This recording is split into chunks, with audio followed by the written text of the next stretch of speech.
It's arguably Paul Thomas Anderson's best film, Daniel Day-Lewis's best performance, Jonny Greenwood's best score, however Phantom Thread still reigns supreme for me, and Robert Elswit's best cinematography. But why is that? What does he do in this that makes it stand out from all other westerns? And yes, this is a western. I just need to quickly explain why I'm using white letterboxing instead of black, as recently I've had a few comments saying how distracting it is to watch, and I agree with you, but due to copyright I need to do a few things to actually be able to make these videos, and unfortunately this is one of them. Anyway, in today's video I'll be covering the equipment Robert Elswit used, how he achieved the raw look, as well as what went into the lighting, because there were some quite unusual circumstances.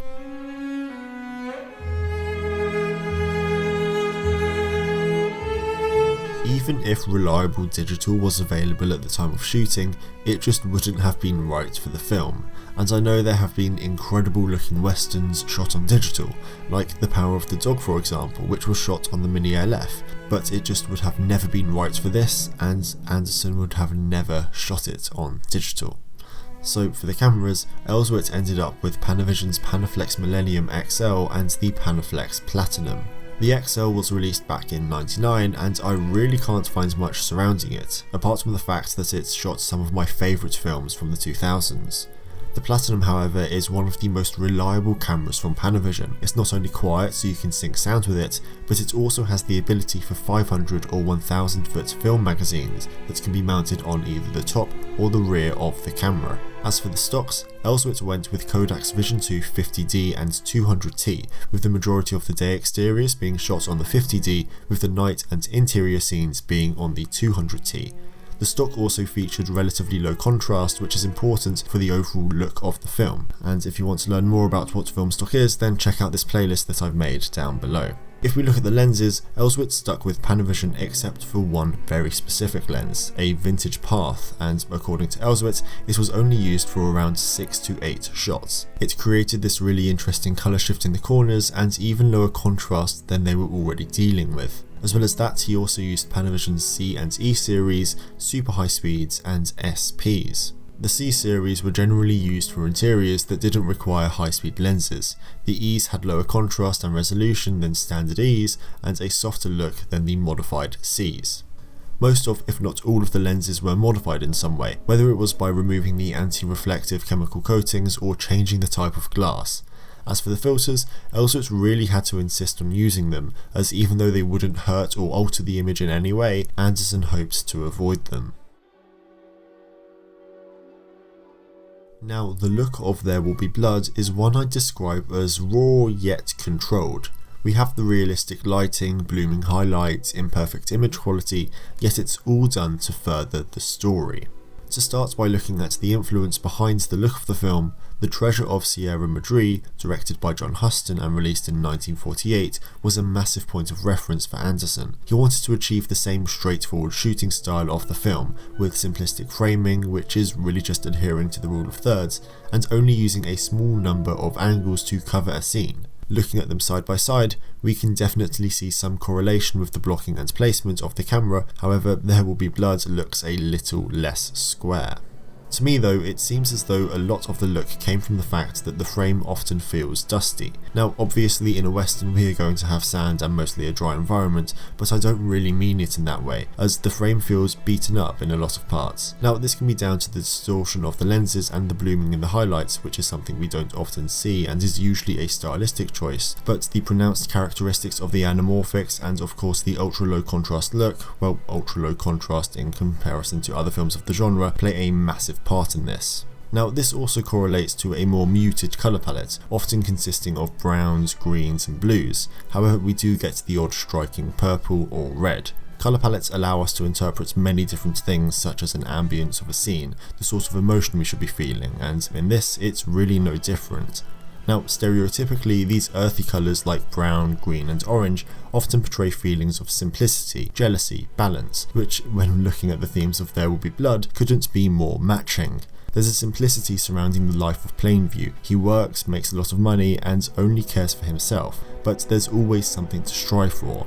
More oil, another bowling alley. It doesn't really matter as long as there is a goal. Now that leaves us with balance, which we have with Eli. Well, until the end. I drink it up! Don't bully me, Daniel! How does this tie into the raw look though?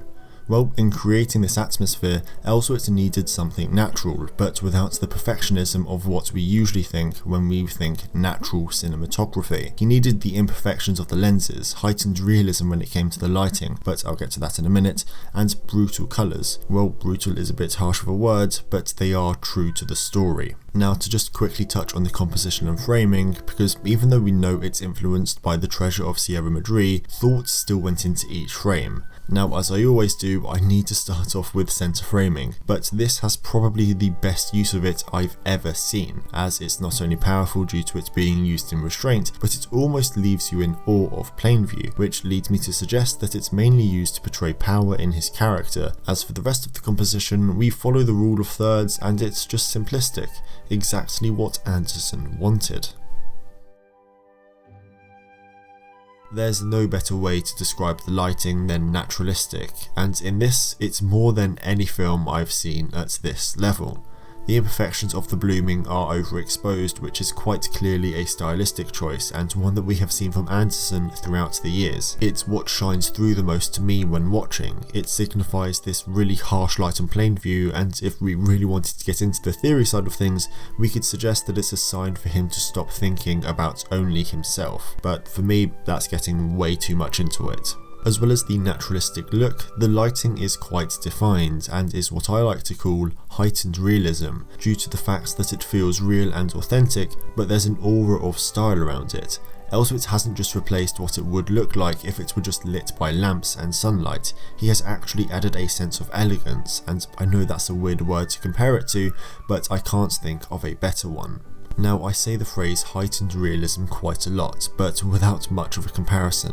So to give one, I'd say something like Spring Breakers, which whilst it has elements of realism, is much more stylised and is exploring colour and extravagant lighting styles much more than something like this.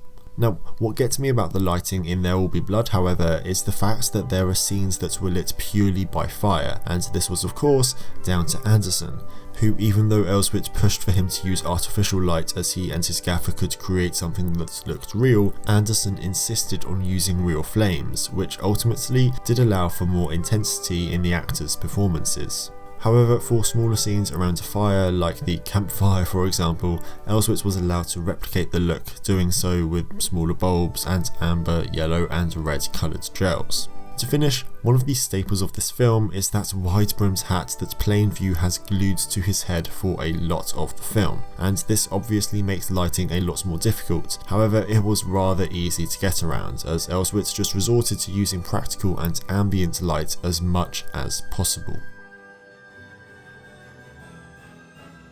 So what do we learn from Elswit's work on There Will Be Blood? Well, choose your lenses wisely. If you want character in your cinematography, you need to figure it out here, as especially at the time of making this, it's something you can't really do after when talking about the lenses. You should also create a mood early on, and you can do this through colour, lighting, but especially how you frame your characters. Also, don't just go for realistic lighting, add something special, even if that means going against the grain of something you've been told to never do. Anyway, I hope you enjoyed this video. Notice if you did, if you have a recommendation for an analysis, leave it down below. Thank you so much for watching, and maybe I'll see you next time. Bye.